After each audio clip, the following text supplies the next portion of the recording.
Hey guys, welcome back to my channel. Today I have a candle review to share with you of one of my newer Bath & Body Works candles. Before we go any further, I actually do have something on my lips. I started off with one of my favorite liquid lipsticks. It's not drying. Sorry if you hear stuff. I've got a neighbor going all over the place right now. It's not drying at all. Actually, in fact, I don't even feel these on my lips. So it's from Wet n Wild, so affordable. Mega Last Liquid Catsuit in my color, and this one here on the base is Rebel Rose. So there's the Wet n Wild Catsuit. So Rebel Rose is on the base, and I topped it off because I was like looking at my eye look today and I'm like, it's a little more rosy, so I need to like tone it down a little bit. So I got Sophia, which is one of my, it's a great color. I love Buxom lip glosses. They are probably my favorite hands down lip gloss from like Sephora and stuff like that, and Ulta. All right, so today's review is of Root Beer Float. This has that kind of lid there, a little wavy lid.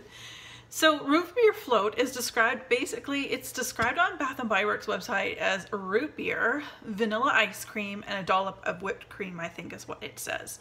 So I did pick up 2 of these. I will tell you, if you don't already follow me on Instagram, I always leave my Instagram, my social media links below, but I posted a bunch of chopping up that I did, of which I did freeze and chop up, which I have playlists. Again, I always get people to ask. I already have a playlist with a few different videos on how I chop up my 3-wick candles from Bath & Body Works. So I already chopped up my second one.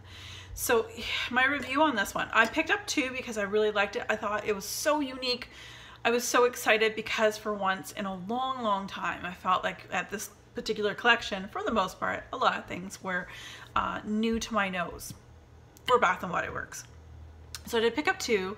I don't really care too much about packaging, but packaging is whatever. It doesn't really depict at all of root beer float, vanilla, anything, but it definitely is, I guess, got the summer vibe of the Lifesaver and things like that. So it could actually be mistaken almost for like peppermint candies and snowflakes for the wintertime. Not that they're snowflakes, they're just dots. Anyway, I digress. So I did pick up 2 because I liked it enough on cold.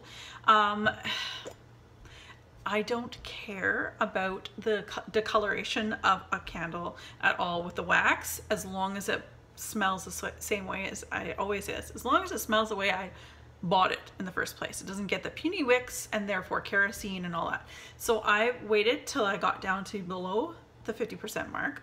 On cold at the store, I would give this like an 8 out of 10 scent preference. I really liked it. Enough, obviously, to get 2. Okay, so it sort of smells like gum. I'll say that. I don't even, like a juicy fruit gum? Like there's a spice of the root, of the ginger, or not ginger, the root beer. I guess it'd be like the root, I don't know. It smells like a juicy fruit gum on cold. It has taken me 2 weeks of very consistent burning to get to this point. What I'm trying to say here, you guys, if I've been struggling with puny wicks pretty much from the second burn down to here. I'm not burning this anymore. I did chop up that second one after having such the experience that I did with this one. The puny wicks, like, I haven't had to trim my wicks at all, and when it's burning, like melting down and almost like the kerosene smell, it smells like burnt root beer. It's sort of like that burnt banana. They're just like, I love banana, but when you give me burnt banana, and I'm like, oh God.